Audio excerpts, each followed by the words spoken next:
Hi, my name's Brian Ryberg. We're here with Isabel Montemayor again, and just for the record, I'd like you to state your full name and your maiden name.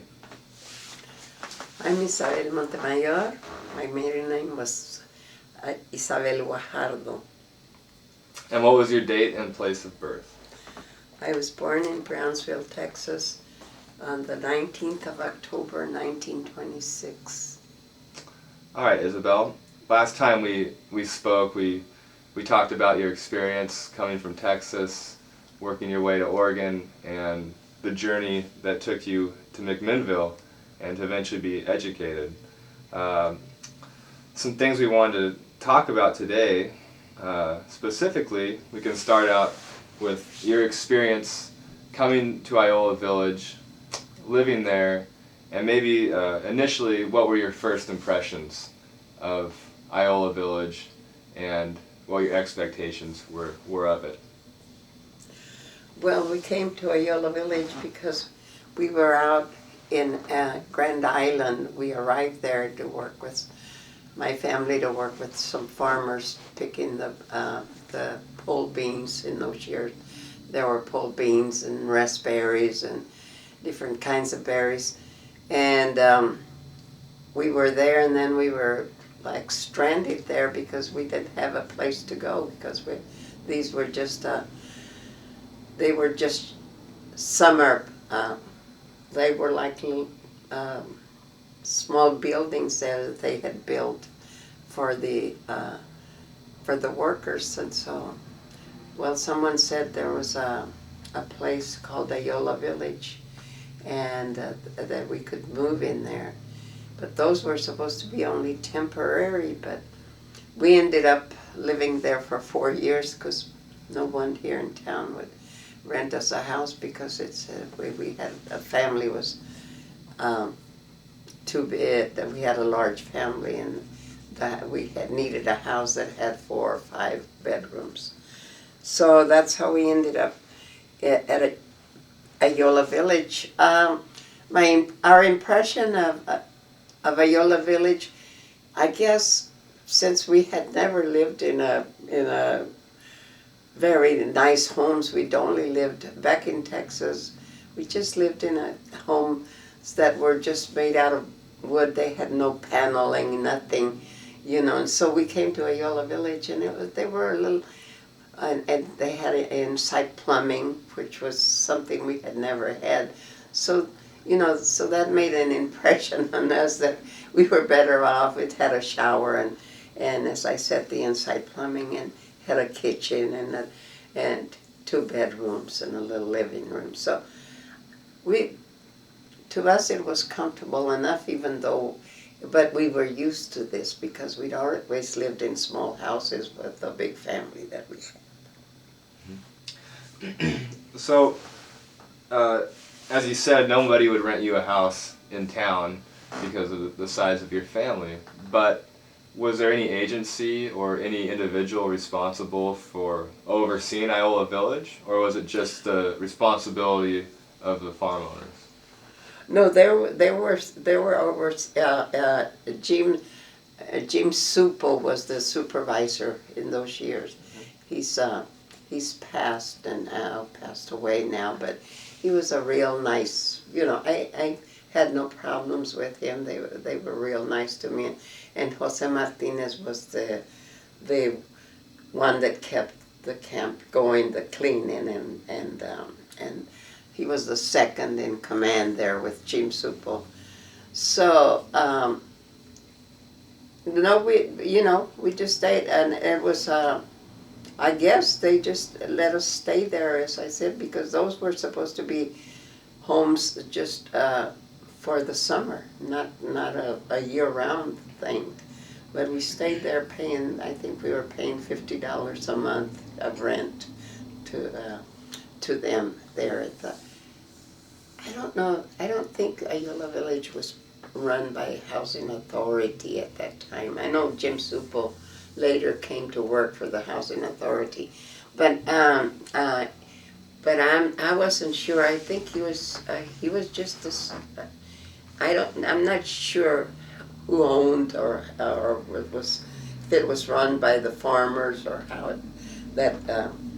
But after we were there the 4 years, the only way that, as I think I told you, the way we got this house was through a person that I met at Linfield. Mm-hmm.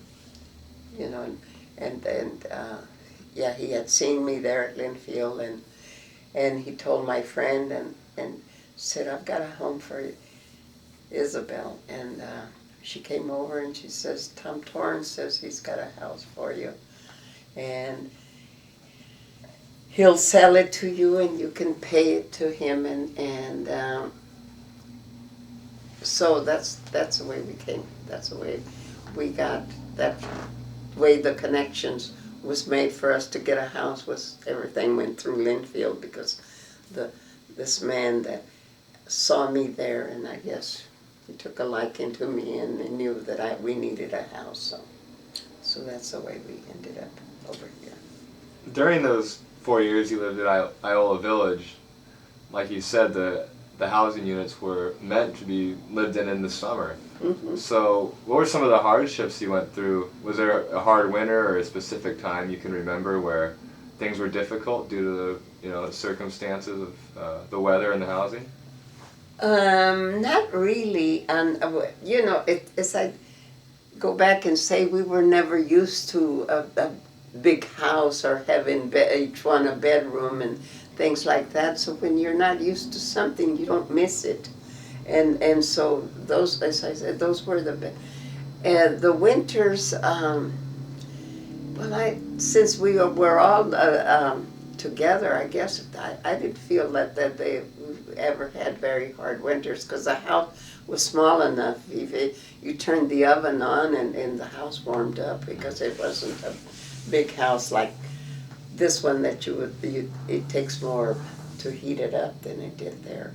The hard part was one winter that when it snowed, because the Oregon winters are pretty mild most of the time, but there have been in the 38 years that we've been here in Oregon, I think we've had 2 winters that have been very, very, very cold. We had one where it snowed and then it froze and the snow was there for over a week, I think, and so those. But I don't remember, having too hard of a time. I guess we had we prepared. We had food, and we came to the store and had food, and so I can't say that we had any hardships. Okay. And also during the time you were living at Iola Village, how did the community within Iola Village organize to help each other with child care, just general upkeep of the place, making sure if somebody had to work that their children were taken care of and somebody was looking after them? Was there somebody within the community that kind of organized those things or got child care programs together? Or like you said, the doctor from Linfield that would come out and give people classes? Mm-hmm. Yeah. Well, there was this, it was a chapel there. It was run by the Baptist Church. And Mrs. Wakeman, which we became real good friends because we became very close. And she was there to help you out if you didn't have a way to get to town and you needed something, you needed to go to the doctor, or you needed to come. I used her help a lot of times, because when I started at Linfield, I had to be looking at, because I didn't drive in those years, and I had to check and see who was coming into town, and most of the time, if I couldn't find her, it was Mrs. Wakeman. And then she had these a minister there. His name was Eliseo Rodriguez. He was Cuban, and his wife Elizabeth was Puerto Rican, and we became real close also, even though they had their religion, I had mine, because all my life I've been Catholic, but we just became real good friends. Today, they moved back to my hometown back in Texas, and this December when I went back there, I saw Elizabeth and Eliseo over there.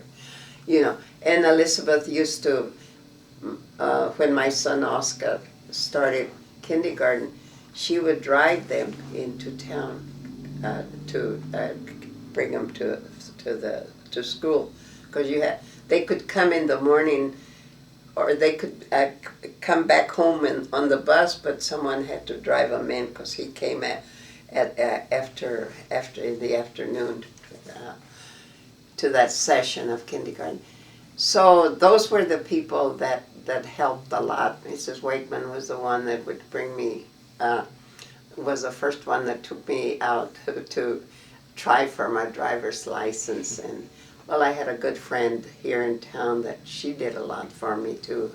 Her name, she was Emma Lu Zamora at that time. Her Felix has passed away, and she remarried, but she was always there for me also, that came out to Ayola and said, Isabel hasn't washed, or she needs to go buy groceries or something.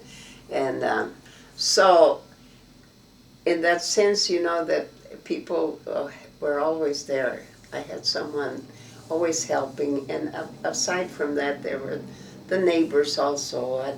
I'd check with this one or that one, are you going into town tomorrow? And they'd say yes, and so I said, well, can we get a ride? And it was hard, because I had to get a ride for me and for myself, and then my 3 children, which I had to drop off at a daycare in order to come up to my classes at Linfield. But people were very helpful. I don't have any complaints of saying that there weren't people that were always willing to lend you a hand when you needed it. Excellent. Well, it sounds like there was a lot of support in the community, and the local community, and even the smaller community you were a part of. And eventually, the opportunity presented itself for you to get involved in the head of household program. Mm-hmm. And you shared with us briefly your experience and how you got involved with that. Maybe you could give us some thoughts about the head of household program and how it affected the community in general, besides yourself. Well, yes, this, as I said, Dr. Sardinia was the one that approached us from Linfield, and then there was Ruben Contreras, and they came out to my house and said, we've got this program, for you. Well, so they were the ones that came and they set up these classes, and we had the night classes. They called them pre-college courses, which prepared us to enter into college. And so that's the way then they I guess they studied our situation, my family situation, and they had already devised this program that they knew that there were people out there in the fields, head of households, that were college materials. And that's how in my family, so they said, then it saw that I knew the English and could probably use the opportunity better than if my husband had to start way further down, because he didn't even learn, and he didn't even know the English language. So that's the way that I got involved, and there were several others, Tina Garcia and Ramon Gonzalez. Well, Tina was a woman also, but she was a single mother, and she had one daughter, and the way she made it through was that her parents supported her with taking care of the child, and she lived with her parents all those years until she graduated from Linfield. So yeah, so those were the ones, and then there were four of us that were from the migrant camp. That it was Tina and Ramon and Tom Perry and myself that graduated from Linfield. So that's the way, as I said, there were two women, one man, but that's the way they selected, I guess, because Tina was a single mother and didn't have a husband, so she was chosen for that. And then the other two, well, of course, were men, so they were head of household. They did the way they had they did a program. This is how I became close to Mag Bladine, who she's there. They at that time, they're still on the News Register here in town, but their son is Jab Bladine is the head now, and still a Phil, but these ladies got together and they said, since these people are going to college and maybe their husbands or the wives are going to feel left behind, so they made like a little club together, and they brought these women like Ramon's wife and the wives of the others that were there at Linfield, and they'd have meetings with them, and we'd have like little get-togethers, little and share with them, so they wouldn't feel left behind, So. Where, if you don't mind me asking, where did, you said there was 4 people from the camp you were from that were part of the head of household program. Were there often people coming from areas far away to be part of that program, or was it something that was centered mostly around the McMinnville area?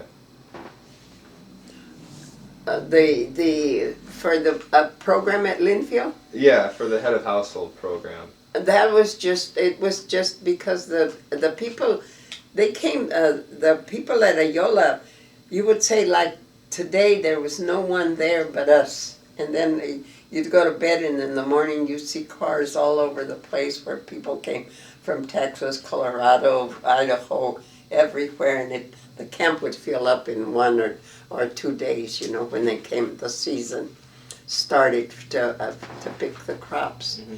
So there were people there but they, as I said, those houses were made just for temporary. Mm-hmm. The people would just finish the season and they'd go back where they came from, except for us that stayed and the ones that settled, like Tina and her family. They had settled. They'd already lived here in town. Ramon Gonzalez lived outside of Dayton. Mm. So these people were already settled here. So I'd like now to talk about the Valley Migrant League and John Little. I know you did have interactions and work with John Little. What was your first experience with him, and maybe your first impression of how he was leading this organization?